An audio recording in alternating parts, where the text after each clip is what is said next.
Assalamu alaikum warahmatullahi wabarakatuh. By previous class we completed our discussion about fourth phase of Ottoman Empire. Today we are going to the fifth phase of Ottoman Empire, and this phase is the phase of Tanzimat or reorganization or reforms in Ottoman Empire. Also at the end of this phase Ottoman Empire declined completely and emerged a new country named modern Turkish Republic. So in coming slides we will discuss about these reforms and the decline of Ottoman Empire in detail. The first ruler in the fifth phase of Ottoman Empire was Sultan Abdul Majid I.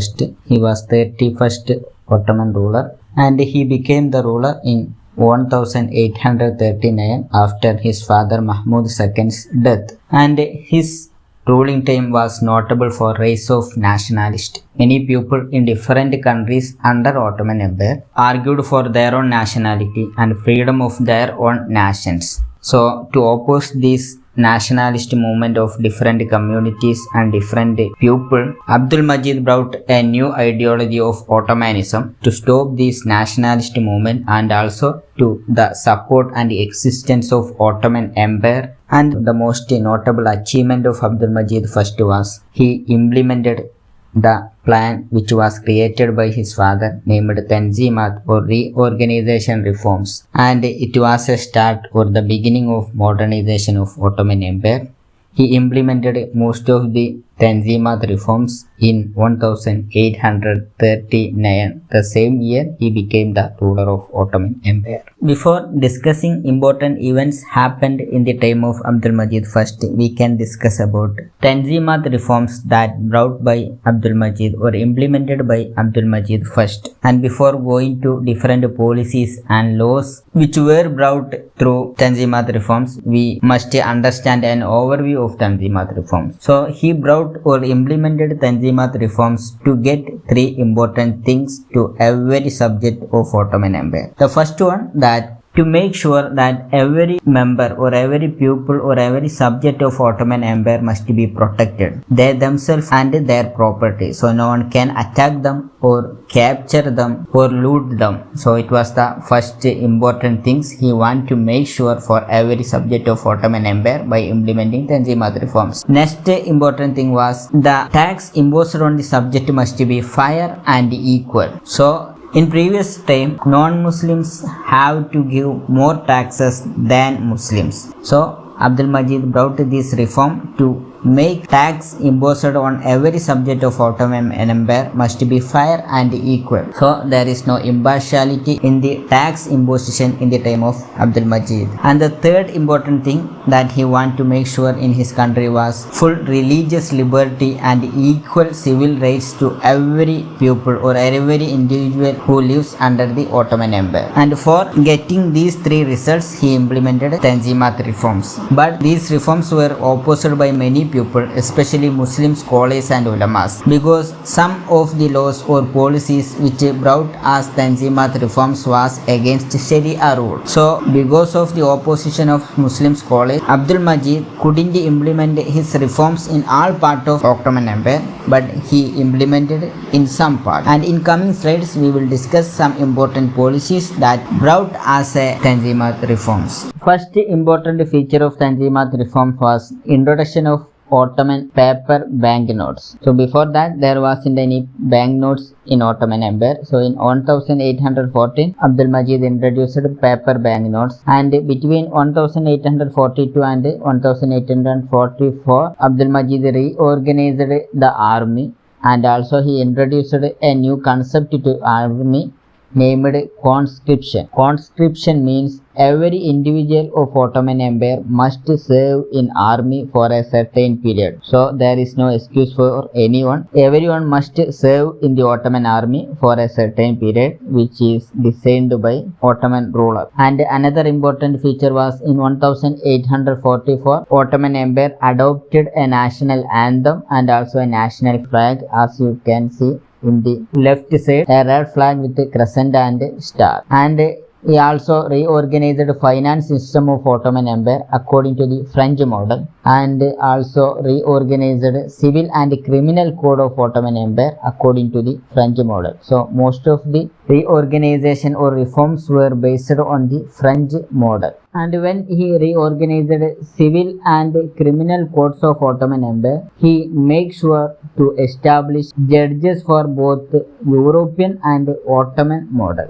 So there were two judges, one for Ottoman laws and one for European laws. And in 1845, he established Majlis-e-Ma'arif al-Ummiyya, a model parliament for Ottoman Empire. So it was the first parliament model of Ottoman Empire. And also he created a ministry for education as a part of Tanzimat. In 1847, Abdul Majid designed a plan to abolish slave markets in Ottoman Empire. On the same year, he built a plan to create a church for a group of Christians named Protestant. And in 1848, he started the establishment of modern universities and academics and schools in Ottoman Empire. And also he began to establish Ottoman schools in different European countries. The first one was in Paris in France. In 1856, Abdul Majid abolished capitation tax, which was imposed higher tax and higher tariff on non-Muslims, and he made equity or equality between Muslims and non-Muslims on the imposition of tax. On the same year, he allowed non-Muslims to become soldiers of Ottoman army. In previous time, it was not allowed for non-Muslims to be a soldier of army. And also many new laws and policies brought for better administration and public service of Ottoman Empire. And in 1858, Abdul Majid brought a new law which allowed common people the right of ownership or the right to own properties. So before that time, every property under Ottoman rule was under the ownership of Sultan, but now it was changed. Every common people can own their own property. Another notable reform that was brought by Ottoman ruler Abdul Majid was abolition of turban, which was the official dressing style of Ottoman army and also previous Ottoman rulers.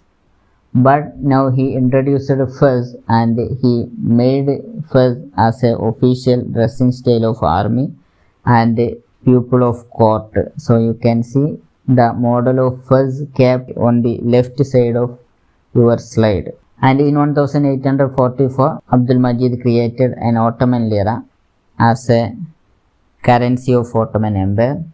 And in 1854, for the first time, Ottoman Empire received foreign loans, and Abdul Majid brought some reforms to his family also. So in previous time, most of the Ottoman rulers stayed in the Topkapi Palace of Istanbul, but Abdul Majid abandoned Topkapi Palace and he stayed in a different place and he ruled from there. And also he established some theatres in Ottoman Empire. So the first one was French theatre, which was established in Istanbul, the capital city of Ottoman Empire. So these are the important laws and policies which were brought as a part of Tanzimat reforms. Now we can discuss important events happened in the time of Abdul Majid I. So Abdul Majid started his rule with a defeat in a war against Egypt.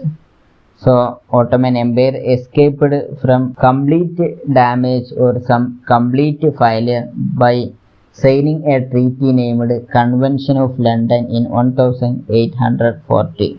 And later in 1856, Ottoman Empire won a war against Crimea and they signed a treaty with them. And also in coming year, he attempted to strengthen his boundaries in Balkans, but he failed in that attempt. And also in 1861, he was forced to give up Lebanon as part of a treaty named Concert of Europe. So in short, we can say in the most wars that led by Abdul Majid was a failure for Ottoman Empire. Even though he was a successful ruler in internal affairs of Ottoman Empire by bringing reforms to Ottoman Empire, but he was a failed ruler in the external affairs, especially when he was in the battlefield. In 1861, Abdul Majid died because of tuberculosis at the age of 38, and he was succeeded by his younger half-brother Sultan Abdul Aziz. So in coming class, we will discuss about Abdul Aziz and his